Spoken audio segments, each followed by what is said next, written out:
Starting a new project today. This metal frame, kind of heavy duty iron container, we'll call it.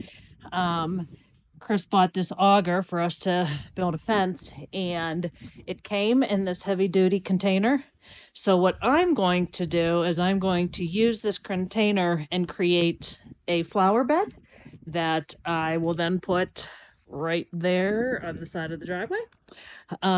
So in order to do that though, I need to create sides. I'm probably going to pull out this bottom. I was originally thinking just leave the bottom in and fill the dirt on top, but these, whatever those were, the frames, I guess, or the supports of things, aren't going to allow my pieces of wood to fit. So I'm probably just going to pull this apart and use it as a stencil. I have a bunch of leftover plywood from my cabinet project that I will probably just recreate this and create a different bottom to use and find something that will try to make it waterproof. But yeah, so that's what I'm gonna start today.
Pretty pleased with how these turned out. There's 2 coats of stain.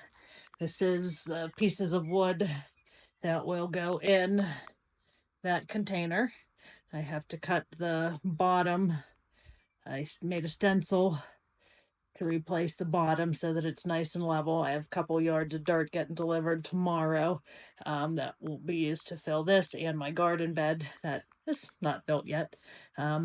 So I think I'm probably going to attach all 4 sides together. I bought brackets to secure them together, and then I'll lay them in the container.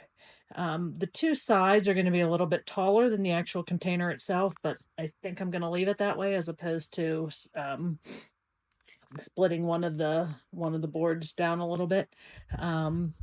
Yeah, so this was just a real quick project to make use of that and to create a cute little flower bed that will sit at the end of the driveway. Pretty pleased with this quick little project. Got my first side of my, and as always, the dogs hate when I talk to my camera, but I got the first side of my planter box done here. This one was kind of a struggle, but what I've done is I think I messed that up though. Darn it. I did. I put that too close to the edge. I have to scoot the end post down so that there's room for the wood on this side. So, much like my first couple sewing projects that I was making up as I go, I'm totally making this up and I messed it up. So, I'll come back with take 2. This is probably my favorite project that I have done almost entirely single-handedly. I designed the box, measured everything, picked the materials, stained, put together. I needed Chris's assistance because I used relatively inexpensive wood because it's going to be an outside planter. And so it was kind of warped in spots. So it was a little off kilter when I tried to put it in the other day. So I needed Chris to use some saw, can't remember what kind, but to trim off the one edge. So then it slid down pretty seamlessly. Cut the plywood for the bottom using the stencil of the one that I took out, and I am just thrilled with how this turned out. So I'm going to finish this. I'm going to finish it today, and I'll probably end up filling it tomorrow because my polyurethane takes 2 coats and is going to take a little bit of time to dry. But then my plan is tomorrow I have some pretty heavy duty plastic. I'm going to line the inside with plastic, mostly because this is, again, pretty cheap wood, and that's definitely cheap plywood, to try to protect it a little bit from watering and weather. And then I bought 2 bags of stones that I'm going to line the bottom before I put the soil in, again, just for some drainage. So I'm going to polyurethane today, and then once it's dry, probably tomorrow night, I will work on the plastic and stones and dirt. Still a little bit early for some flowers, but this, super pleased with how this turned out. Put a layer of stone at the, well, first lined it with plastic. Luckily we had a big sheet of plastic from the mattress in the camper, so I lined it with plastic, drilled a couple of holes just for drainage, and layered, put a layer of stones at the bottom, and then probably, I'd guess, 6 to 8 inches of nice topsoil. It is super heavy, so it's not going anywhere. It's going to be a little bit before I can put some flowers in here. I've been reading up on when I can plant annuals in Wyoming. And it says after the danger of the last frost, which could be late May, early June. So should I plant earlier, I will just come up with a plan to cover and protect them in the event of frost. But this was a relatively inexpensive project. Probably all told, well, not counting the equipment that came in this little steel cage, but the wood, I think I ended up with 1, 2, 3, 4 2x8s, or 1 2x4, 1 2x6, all 8 feet, that I used for the sides. I had 1 2x2 strip that I used here to secure the sides together in the corner. I used probably $5 worth of hardware with the brackets and what have you, and I think the stones were $8. So for something that fits, looks like it was made for this spot on the driveway, ended up turning out really good. So the chickens are coming Saturday. I am going to set up the brooder. I'm going to be away for a couple of days and just come home on Saturday and pick them up. So I'm going to get everything ready here this evening so that when we get them on Saturday, we can just bring them home and get them settled. I did set up a table here in the garage, mostly to protect them from the dogs until we get the dogs used to them. I have my brooder box, and I had originally purchased the heat lamp with a red light bulb, but have been doing a lot of reading and a little bit of a fire risk with those, so I'm going to maintain that and hang on to it, because we'll eventually use it, and while I'm home, I don't mind having it on. But I did end up buying a little heat plate, so I'm going to go get that now, and we'll bring it out and get it set up. All right, first thing I'm going to do, I had used this tote. This is one of the bigger totes. Dogs really don't like me talking to the video. I had used one of these totes for Christmas decorations, shockingly enough, but it's one of the bigger totes that I have that is not currently full of Christmas. Just gonna clean it up. A little bit dusty from sitting out here in the garage.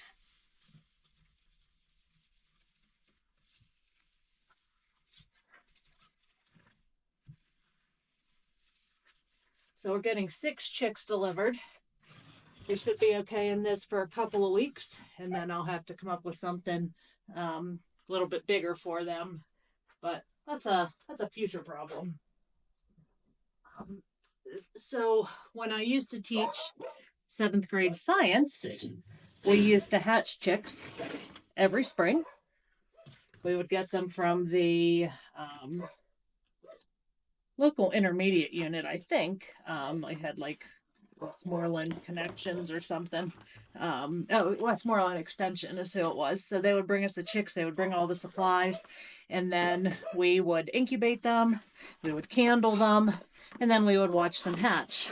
It was always a super fun time of year.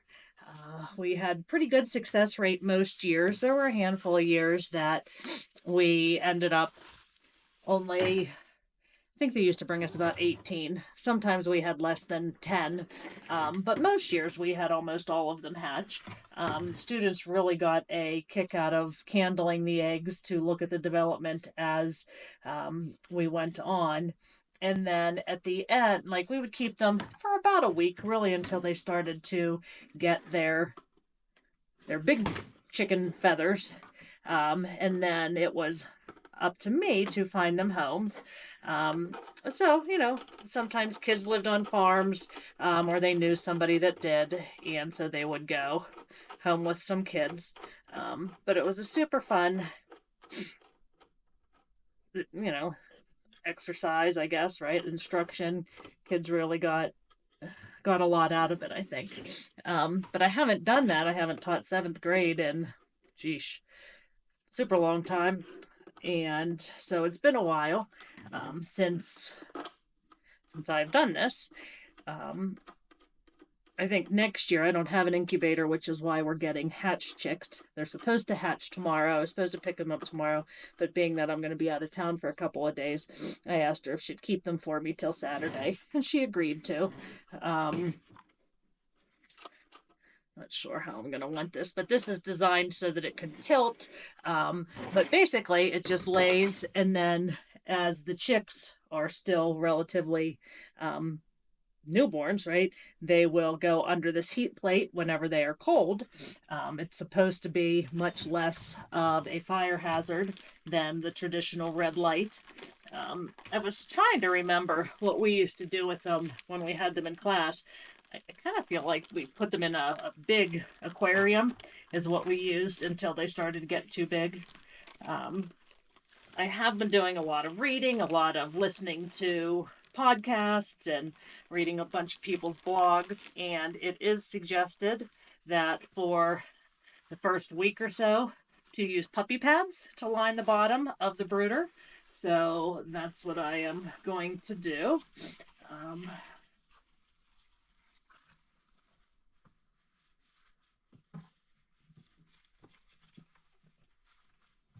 Going to end up overlapping 2 of them.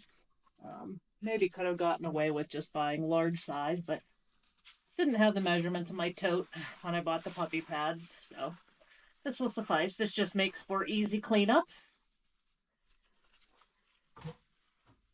when they're being young babies and super messy. Then the brooder plate will go in one side of the box. Fits in there pretty perfectly. Luckily, I have a plug right there that this will plug into.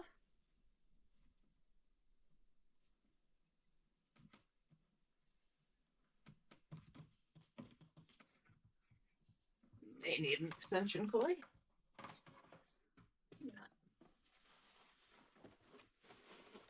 So my job tonight will be, looks like pretty easy directions, but read up on that. Then the traditional little water feeder. Has to be pretty shallow because chicks can drown themselves. So I got these electrolytes that will go in the water, but I'm not going to prepare that until Saturday. Again, I've been doing some reading, and when we first introduced them to the brooder, only supposed to give them water so that they know where the water is. And then once they are acclimated, and put their feeder in. I was listening to a blog today, or a podcast today rather, that talks about grit and introducing grit very early on. Not real familiar with that, so I'm going to do a little bit more reading on that. Also been watching a couple of Instagram channels where they talk about, getting your chicks used to being handled. So that starts from day one. Yeah, so not a ton of room in here. But again, for first couple of weeks, I think it will be sufficient. And then we'll kind of go from there. So here's the setup. So I got the brooder plate, got the food, the water, the thermometer. And then again, I made my handy dandy little lid that will go right on top. Again, probably not going to need that right away, right? Because they'll be super little, but as their wings get bigger. So what you do with that brooder plate is, as the chicks get a little bit bigger and don't need as much heat source, that rises up. So you can see how high that can go. And then at that point, if we still need a heat source, then I would feel confident just putting the heat lamp on top of the cage here. And again, this is metal on metal. I wouldn't worry about that too much being a fire hazard. So there we go. All set up, ready to go. Just need the chicks. Stay tuned. All right, well, here we go. First two chicks have found their way home. On our way home from Gillette this morning, we stopped at Murdoch's in Casper, and they had the Dominique pullets, which will become the black and white, kind of speckled chickens. And so I could not pass them up. So since I'm picking up 6 more tonight, we're introducing these two to the brooder now. Those are hand warmers, except like boot warmers. So that's what I put in because it was about a 3-hour trip. So now I actually have the brooder and the heat lamp going, because to me, this little brooder thing, even though I have it on high, does not seem particularly warm. So I'm going to keep an eyeball on these guys to see if they're going under the heat lamp or if they like the brooder. And we'll kind of see what happens. All right, so in my months of research leading up to today's big adventure, what I learned was, first, you want to introduce the little girls, hopefully, to the water. Show them where the water is. Then show them where the little brooder is. And then kind of let them go. Here's the second one. This one's a little bit smaller than that one. I'm going to do the same thing. Theoretically. Show them the water. Then show them the brooder, which is supposed to mimic their mother. I'm wondering, I'll look at this guy's feet. I think it's okay.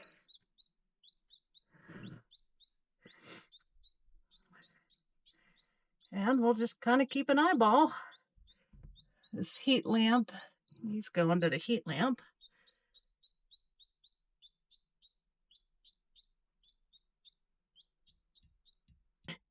I did wonder about that, truth be told.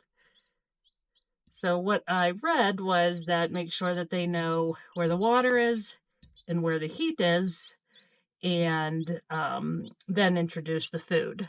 So I'm going to bring the other ones home this evening and introduce them to the water and the heat. And then we'll kind of go from there. Put some food in maybe later tonight. So these are the first two. All right, here we are.